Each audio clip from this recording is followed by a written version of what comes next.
Last time on Playing Video Games Wrong, the series, I decided to tackle Paper Mario the Thousand Year Door without using action commands. Mario's attacks were weak, his defense was non-existent, and his special attacks were literally worse than not using them at all. The battles towards the end of the game got pretty intense and also pretty luck-based, but with a lot of planning and workshopping, I was able to get all the way through the game's 8 chapters. But that's not the end of the story. I mean, well, it is the end of the game's story, but it's not the end of my story. I'm sure most people who have played Thousand Year Door remember the Pit of 100 Trials, which is literally 100 floors of enemy encounters back to back with a hidden final boss at the bottom. Unfortunately, I remember it too, so I thought it would be fun to take our heavily nerfed Mario that barely beat the rest of the game and put him through this literal pit of despair. I'd recommend going to watch the video of the full game first, since I go over the full rules for this challenge and break down a lot of different mechanics throughout the game. It is a long video, but it's super in-depth, and I can pretty much guarantee that you're going to learn something new about this game, even if you've played it several times before.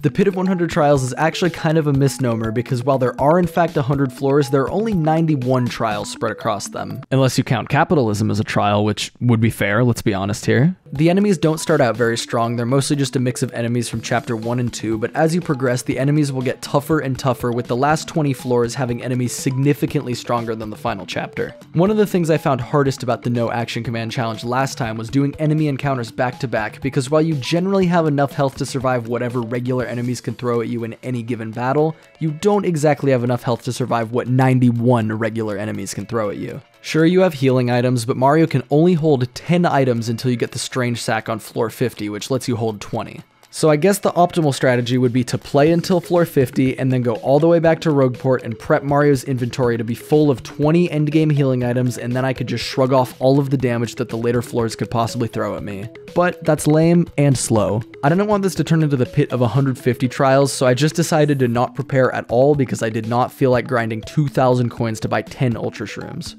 I did have a couple items left over in my inventory from beating the Shadow Queen, but I actually ended up not using anything but the items that I acquired during the Pit of 100 Trials, which I think is pretty cool. And honestly, I probably couldn't rely on items anyways, since Mario would probably need 50 or more of them to keep up with all the damage that some of these enemies can throw at me, so instead I had to think of a foolproof strategy. Luckily, I already had one, and it was exactly the strategy I used against the late game bosses in the last video. Peril Koops. Putting Koops down to 1 health and equipping the Mega Rush badge along with several Power Rush badges allows him to do a massive 16 damage with an untimed attack, which is literally almost 4 times what he can do with a normal timed attack. The downside, obviously, is that he's at 1 health so he can't take a hit. That's where the Quick Change badge comes in. Koops can use his regular attack to kill 1 enemy or spend 3 FP to kill every ground enemy with Power Shell. There's only a few enemies that have enough health to survive this attack, but unfortunately Koops has no way of dealing damage to flying enemies, so I'll still have to deal with those using more traditional methods. I only have 15 FP, which is enough for exactly 5 Power Shells. Even if I bring enough healing items to restore my FP each time I run out, that's still not enough Power Shells to kill every enemy in the pit. Sure, I could grind some levels and upgrade my FP more and get lots of gem and jellies, but once again, that's lame. I decided to use a slightly more unconventional plan to get the job done. Flower Finder. The Flower Finder badge makes it so that on average, enemies will drop 2 or 3 flower points when you defeat them, and so combining that with a Flower Saver badge to make Koops only use 2 FP per Power Shell makes for a pretty much totally sustainable strategy. This started to get more complicated as things went on though, and you're gonna see why pretty soon. So would you believe me if I told you that the floors that mostly have enemies from chapter 1 would be pretty easy? There's really not much to say about the beginning of the pit. There's no flying enemies, so I could just Power Shell each battle to absolutely delete these weak ass enemies off my screen. The Flower Finder strategy worked super well since I was pretty much always getting at least 2 FP back for the 2 FP that I consumed with Power Shell. Gotta spend a little money to make a little money, I guess. These floors are pretty similar, although they have some enemies from chapter 2 instead of chapter 1. I know, scary. Some of them can fly and set themselves out of Power Shell range, but they're so weak that it really doesn't matter if Koops can't take them out because Mario can still do plenty of damage himself.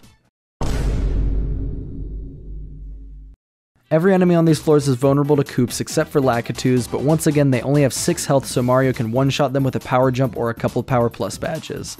I know this seems pretty boring so far, but I swear things will get interesting very soon. The Parabuzzies were the only enemies on this set of floors that Koops wasn't able to instantly kill with Power Shell, but Mario and Goombella can bring them back down to Earth where Koops runs the show. Seriously, it will get harder, just bear with me. These floors have our first enemies that are actually kind of a threat, and it's mostly due to poor planning. Remember those spiky parabuzzies from Chapter 6 that I couldn't jump on because I neglected to get the spike shield badge?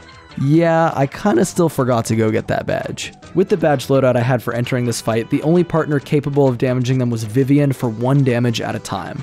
I picked up an HP drain item along the way, so I used that to take out one of the little heads while Vivian chipped away at the other guy, one by one. On the next encounter with spiky parabuzzies, I got Vivian knocked down to 5 health, which boosts her attack by 8 with all of the power rush badges I have, so from there I could use the exact same strategy as Koops and just shuffle her in to do damage and then back out for safekeeping. And other than the spiky parabuzzies, all of those enemies went down just as easily as everything else so far. Now this set of floors is where I ran into the first real problem with the Peril Koops strategy, leveling up.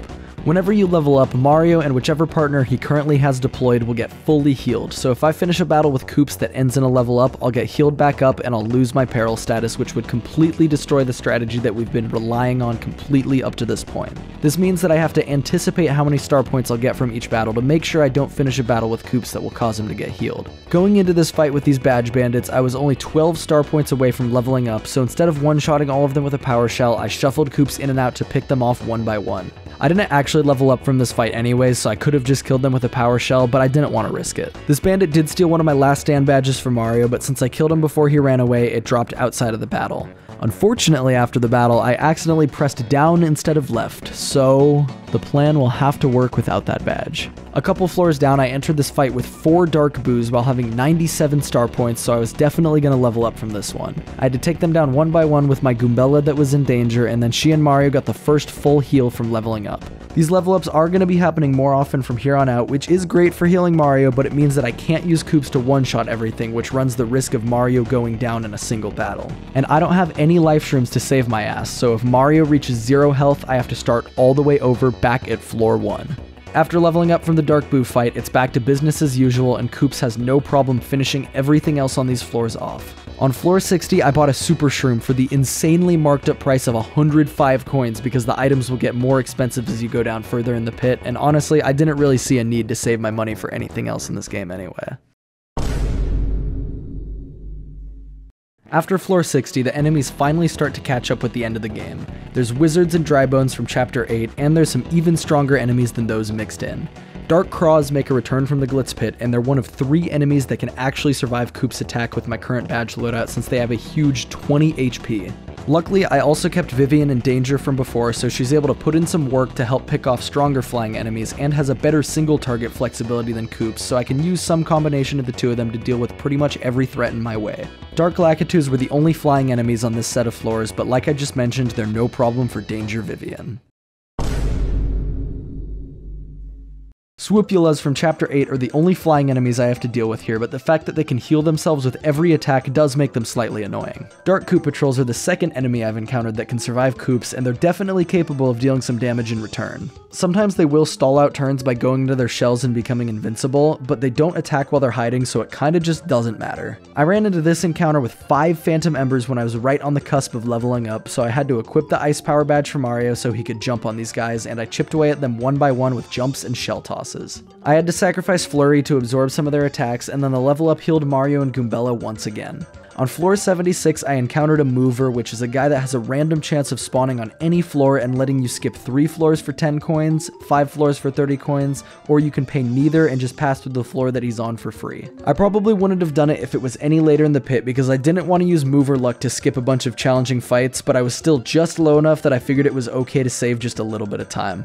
Using him to skip 5 floors also means that I miss out on the bump attack badge on floor 80, but this badge literally does nothing in the Pit of 100 Trials, and that's all I have left to do on this save file anyways. This took me straight to floor 81, so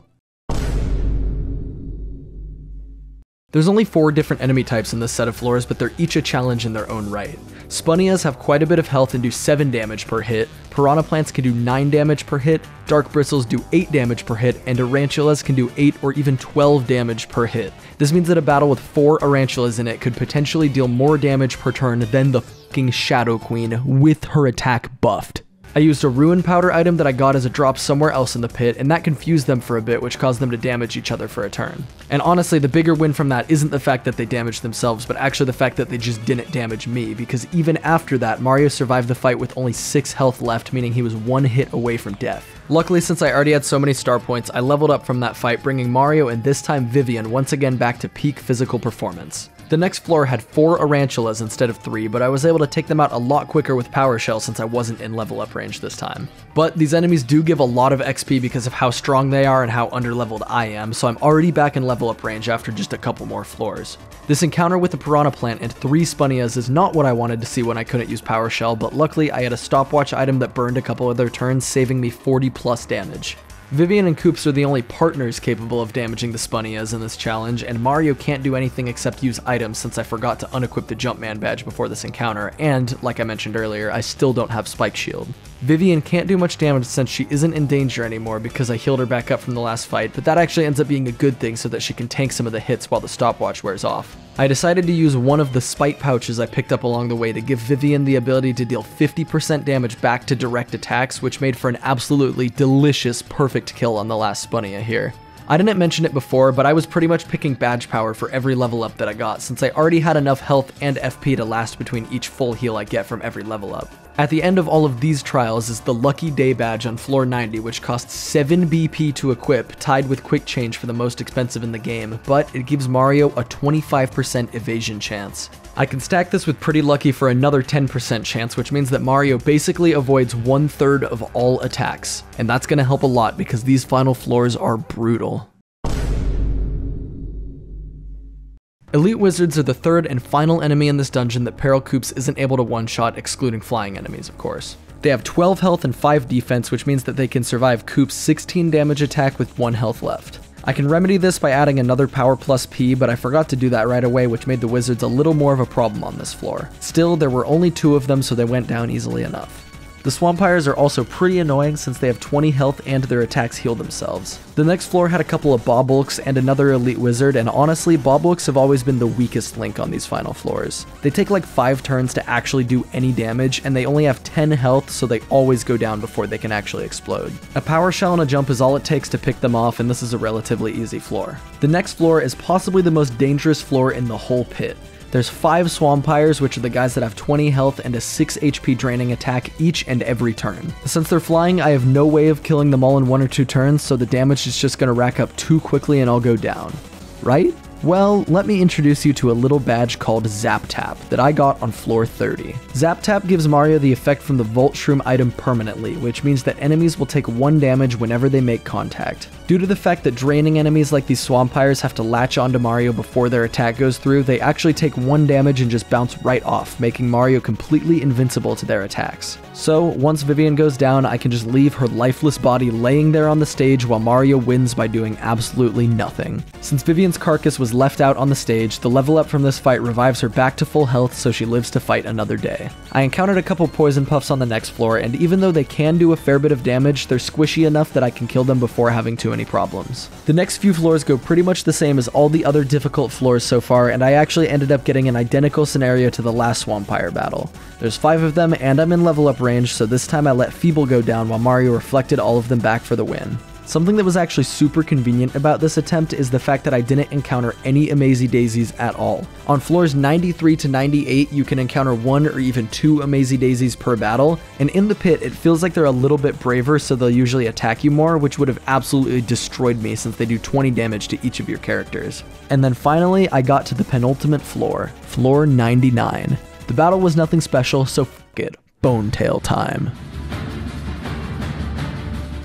Bonetail is supposed to be the toughest boss in the game, but honestly, I find him a little bit easier than the Shadow Queen. He's basically the same as Gloomtail from Chapter 8, but with 200 HP instead of 80. He's also able to heal for 20 up to 3 times throughout the fight, so he potentially has a total of 260 HP, which is almost double the Shadow Queen. He's definitely strong in the health and defense categories, but his offense just isn't quite at the level of Shadow Queen. With every badge I have equipped, Koops can do 16 damage while in peril, and Mario's able to do 6 damage. I basically just used the exact same rhythm I had been using for the entire pit up to this point. Put Koops in, hit for 1 billion trillion damage, pull Koops back out, attack with Mario.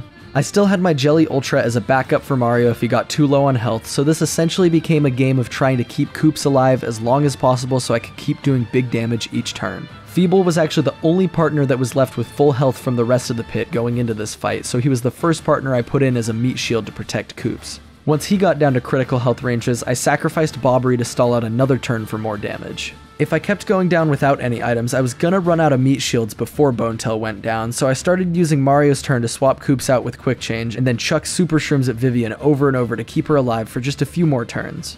Once Bonetail got down to just over 40 health, he hit me with a breath attack that gave Mario the confused status. The confused status is a pretty big issue because if I bring Koops out and attack, there's a chance that Mario will do a random action, which could mean that not only will he not switch Koops to safety, there's even a chance that he could kill Koops by his own hand. I picked up a random Tasty Tonic as an enemy drop several floors ago, which came in super handy here so Vivian could heal Mario's confused status before he got a chance to f everything up. After that, I got back into my rhythm and kept chipping away at his health with Koops. He did use his heal a couple times, but since I can do more than 20 damage per turn, all it was doing was slightly delaying the inevitable. And after just a few more turns of Koops attacking, I finally brought down the very last enemy for the Paper Mario the Thousand Year Door No Action Command Challenge. Bonetail was honestly not too hard since I went in with Peril Koops, but every single turn was important to do exactly right, otherwise I still would have lost. The confusion that Mario got had the potential to ruin everything, but luckily I had that clutch Tasty Tonic. Overall, this challenge was a really refreshing way for me to play Thousand Year Door, since it really made me slow down and think about the best way to approach each boss instead of just brute forcing it with a lot of damage and super guards. There were some parts of it that were easier than I expected, but there were a lot of parts that were a lot harder than I expected, and I definitely think it's a challenge worth playing if you want to test your knowledge of Thousand Year Door.